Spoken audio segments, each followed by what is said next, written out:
just tired. Tired of nuggets. Just everywhere I look, there's nuggets of wisdom everywhere.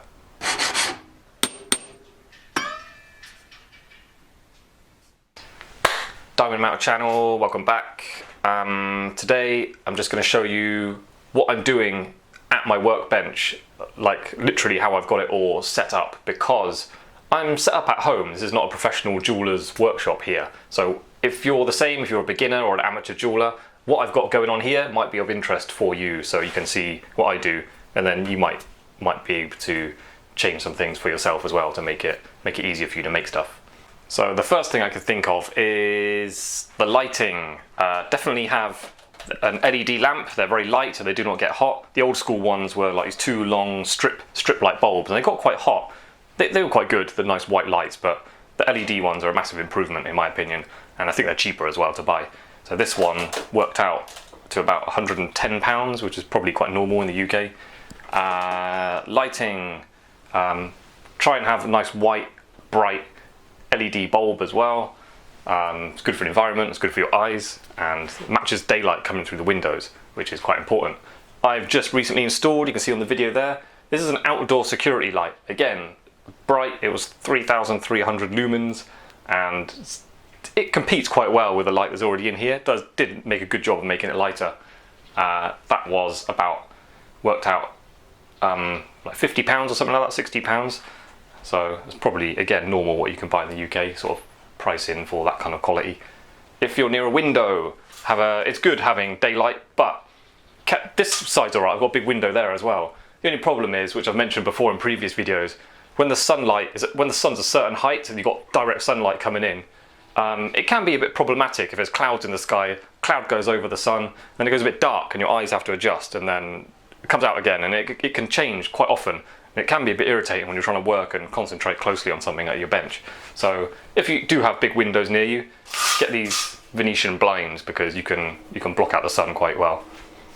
Also, another thing I'm going to do in the future is what I recommend to do, but I'm still looking for the correct light. Have something underneath your bench that lights up the skin. It's much nicer in your eyes, because this is all lit up by all the bright lights, but down here is kind of dark, no man's land. So if you're working on something and you drop it, your eyes have to adjust to the darkness. I know it's not hugely dark, but it is a bit of strain on your eyes. So it's dark down there. It's just harder to find things until your eyes are fully adjusted. And also, when that's all lit up, it just makes it a much more nice, comfortable working environment when this is all lit up as well. It's just a nice touch. So I will definitely be making a video in the future as soon as I find a decent light to go into there. So I want one that's quite bright, one that fits in this space and I can plug in. I don't want any battery thing. Another golden nugget of wisdom I'm gonna recommend to you is having, this is a very UK style bench peg, I don't know what you have. I cut two slots in it, one at that angle, one directly across. Really I should do the same the other side, at least have one at an angle there as well. And the idea for that is tweezers. You can hold things in your tweezers in there when you're soldering. So say I want to hold that ring, it's nice to have a bit of pressure on it, holding it closed when I'm soldering. And then I can just have that there. It's a really good position right in front of you for soldering. And of course, the more I push that down, the tighter it squeezes it up, which can be useful. Just different angles are useful, and going that side would be useful sometimes as well. The next golden nugget about the bench peg is when they're new, they're out here, they're quite long, and they taper down to a point, and working on that very sharp edge isn't really very good. So I've always just taken a normal woodwork saw and just cut about 1 inch off it, just to start a bit thicker and at a bit of an angle as well. So it's just a nicer like angled surface to start filing on. So it's really good to use right from the very start.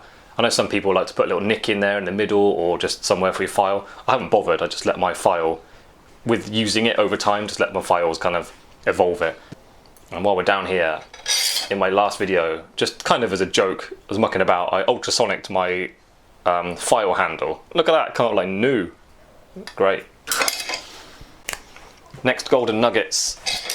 Back down here again, I've made these pockets under the bench just to free up space on top, and it's useful when you're working hard and working fast. It's nice to be able to just grab them and chuck them back in.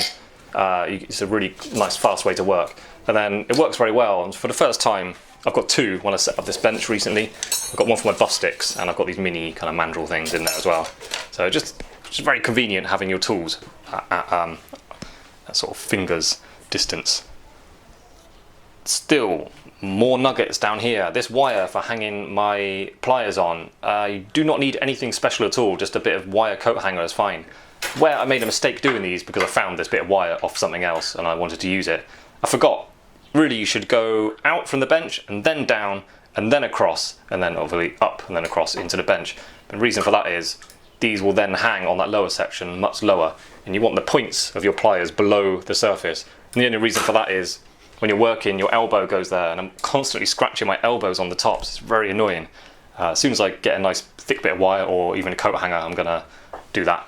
Obviously, if you've got thin wire, you're gonna need to wrap it around your screw and then screw it in, and then it should be fine. A bit wobbly, but it's okay, as long as they hang in there kind of in the right position.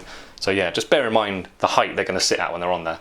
And I've used the same bit of wire on that side as well for my tweezers, which is also no good because it's not scratching my arms, but they do get in the way. More golden nuggets over this side. So let's talk about tweezers a little bit. These are actually watchmakers tweezers, and they're very useful because they go to a very fine point. I'm going to be doing videos in the future about fine gold chain repairs and making jewellery with fine gold chains. If there's one thing I can claim to be the best at the firm where I worked, it was doing fine chain work. All the jobs basically went to me because I had a natural thing for it and I didn't mind doing it. Everybody else hated it.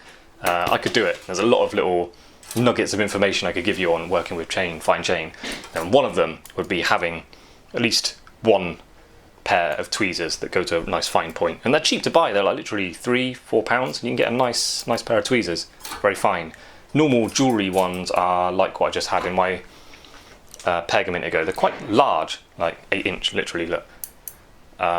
Great for holding rings and stuff together, but for fine chain repairs they're too chunky. You won't get far just using those. I tried to replace those, I couldn't find any for sale, so I bought these from a tool trade place in Hatton Garden, and they were really long, stupidly long, so I cut them off and then ground them down to a point, which are okay, but these ones were better. You can find some like this. What does that say? It says Titan non-magnetic, 8-inch Titan, that's what they are. Next golden nugget. When I moved to Japan, I had to get all new power tools, basically anything that usually gets plugged in, I had to buy again because they got 110 volts over here. And you can get step-down converters, but I just thought it's better just to have proper Japanese stuff. So I want to talk about this one because all jewelers in the UK have these like kind of very old-fashioned really, even though you can still buy them new. Big chunky motor with a shaft drive. And that shaft drive constantly vibrating and rattles. The whole thing is spinning inside this shaft. And then you've got the handpiece, which sometimes you get lucky. Some old design ones are quite short like that, but some of them really long, like the one I had at my old firm, really long. And it took a lot of getting used to, and took a lot of strength as well to hold onto it at certain angles, and just the fact that it's long and very stiff back up to here. And then the shaft itself is very heavy, so it's quite tiresome using them. This has been brilliant. One thing it's not as good as those old school motor shaft drive ones. Not quite as torquey, but spins really fast, and the motor basically is just an electronic cord. The motor's just in there. It's like a little radio controlled car motor in there, and it spins really fast. I can adjust the speed. That's got ATC. Oh, it's like a cruise control, so I can just set it at a certain speed, and then it will just go like that without my foot on the pedal. It goes forwards and it goes backwards. When it used backwards once, and that was using a ball phrase I just wanted to see when I was setting. It was new, but it was a perfect size, and cutting it normally was very, very severe. So I thought if I run it backwards, it just cut it, still cut quite well, but not as quickly. So that was quite useful. Something I never could have done with a shaft drive. Yeah, these things, if you can get them in the UK, it's just like a power pack and a little hand thing, and I can change that. You can change the end for like a hammer end, so that's good for setting. Never used one, but now I'm doing a bit of setting myself. I'm kind of liking the idea of that. I think that will be useful tools. That's something I'll get in the future. So yeah, these are great. These are great. They're really, really good. I'll never go back to a shaft drive again after using this. It's so much better. Also, I forgot to mention, just taking it out is as easy as that. Done. Next nugget. I'm literally just looking around and seeing what I can say about stuff. I've done it for years now. I've got one of these kind of fake asbestos blocks, and then a charcoal block that sits on top of it. I like that because this is always going to stay really flat and nice, and it can be useful when you sometimes got to set things up and you need that flat surface. Yeah, and I put my charcoal block on top of that. It's good, and I'm not. The whole thing will get very hot. So if that's directly on on a plate, on your kind of shield here, your bench can get very hot. And when you're doing, like say you're doing a melt up on platinum, it can get all smoky out here. It gets proper hot. So I recommend having kind of 2 blocks. These are really cheap and they stay in really good shape, obviously. And then do your soldering on charcoal block. Always use charcoal. That's all the professionals will only ever recommend charcoal. So let's see what nuggets we got over here. I like old tins. I think they're quite charming. This is an old one from Brick Lane Market, which is like an old tobacco tin, costs a few pounds, and it's been very, very useful over many years. This is one I found while cycling around Earlsfield, southwest London. So I just keep a few tools in here. Nuggets on, I don't even know what it's called, binding wire. That's how little I use it. This is binding wire I've had my whole career. I've still got this much left. Just very, very rarely use it. Only ever use it for wiring up charcoal blocks and sometimes making little hooks for hanging things in the ultrasonic. If you need to hang like an earring in there or something, there's only a tiny daylight gap for putting something through to hang it in position. Sometimes binding wire is a good thing to use for that. But for actually using it what it's meant for, like wiring things together to hold them in position when soldering, just never do that. I've never done it. It's just going to get in the way. Just balls up your acid one way or another. It's just like, I don't know why that idea even exists. Like I've never worked with anyone who's ever done it. I've never done it. You just don't need binding wire. You don't need to wire things up. It's really, really not a great way to go about making something. Next, golden nuggets. Talking about your metal block. This one I really like, and it's come in very, very useful many times because it has a rounded edge. If you have where's that? There it is. Like say this chunky signet ring I made.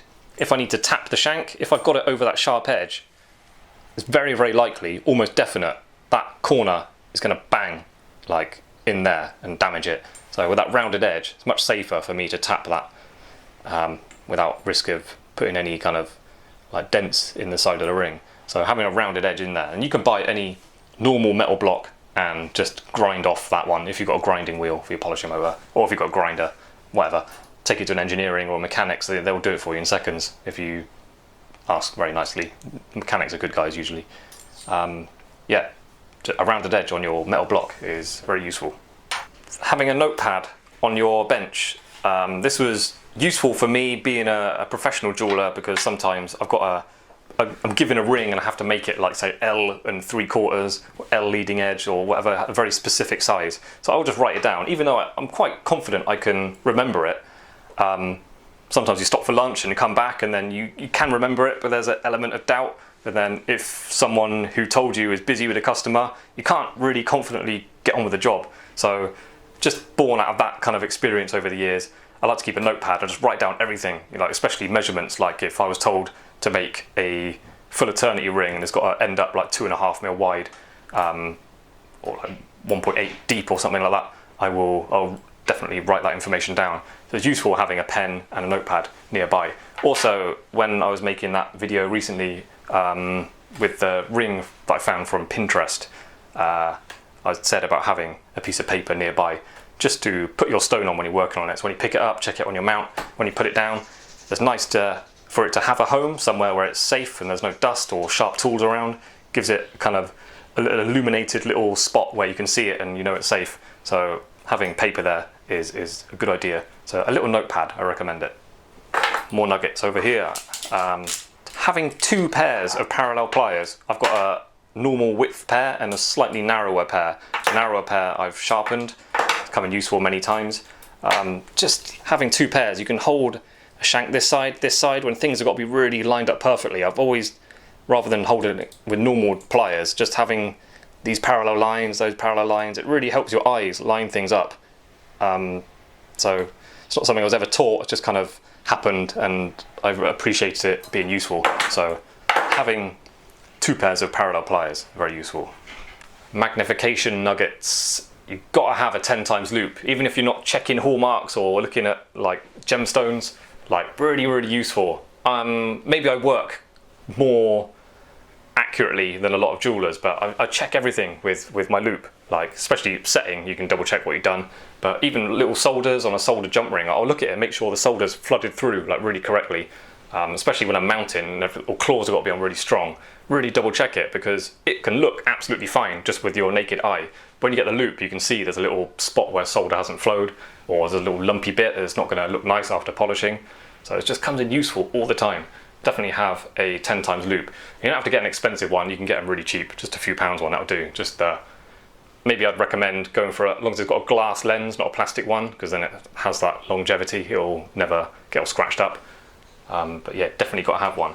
But also, this is something that only I've ever done. No one I've worked with has ever had one of these. I've got a watchmaker's 2 times loop, and this comes in useful. Like, say I made a cluster ring, and just looking, I've got the head, I'm lining it up in the shank, and this 10 times loop is a bit, the focal point is a bit too close. So this one magnifies it, but it's back a little bit, so you can see the whole piece from a distance, but still magnified. That's been really useful a lot of times. Another nugget down here. I've got a little hole in my bench to put the end of that in.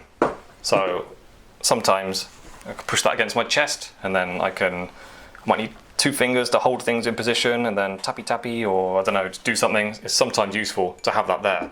I mean, I could be wrong, I might just be imagining it, because it doesn't really make sense, but because this on my leg is being absorbed when I hit that, the shock is being absorbed, so it should be less effective. But I think if you hold it tightly in your hand, hold your finger on it, and just have that on your thigh, just bang it there, I find that more effective for actually when you're really going for it and trying to change the shape of metal. So up to you. Makes less noise as well on your leg rather than in the bench. So what have we got over here? We have got some pliers with teeth on, sometimes for pulling down more delicate bits of wire. It's nice to have a smaller pair of pliers, just as long as they're a bit teethy so they don't slip off all the time. They can come in very useful. It's not a usual jeweler's thing, but having some pliers with teeth on. Okay, plenty of nuggets over here. The ultrasonic. Try and keep it relatively clean. I know it's not the end of the world, it's all kind of changed colour. It's done a lot of cleaning out of stuff you've polished in there, but keep it in mind, clean it out sometimes. Some jewellers like to put a touch of ammonia in there. I don't really like the smell, so I'm a bit uncomfortable using it. So I don't bother. So I just use like washing up liquid. Now if you're in the UK, only use Fairy or Fairy Platinum. The cheap ones, even when you put loads in, they don't really ever make it soapy enough. Definitely an ultrasonic tank, much more effective when you're using Fairy liquid.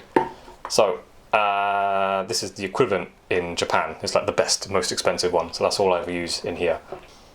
Next to it, I keep a pot of water. So if you haven't got a sink nearby, which is quite likely if you're working from home, you don't want to take stuff out and then run out of the room, go to the bathroom or whatever just to run stuff under a tap. Just have a little pot of water next to it so you can dip things in there, and then a little rag so you can dry it off. Well, I've got my one there. Look. This is getting silly now, so everywhere I look there's something to tell you. I keep my saw down here on a little hook. See that? I've got a hook on the side of my bench. Now, it's a nice place to grab it. If you're right-handed, obviously have it on the right side, or left-handed, have it on the left side.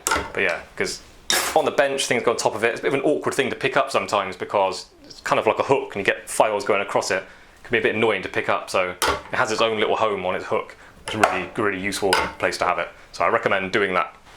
Thanks for watching. I hope I showed you something useful. It might just be interesting. I had the idea for this video for people who are beginning or amateurs. Just when you're really starting out for something, you don't know anything. You don't know what people who can do it are doing, and it's really useful to know, obviously, because then you can just do the same, and then you know you're doing it right, and then you can proceed with confidence. Thanks for watching. Like, subscribe, share, all that. Feels very cheesy saying that.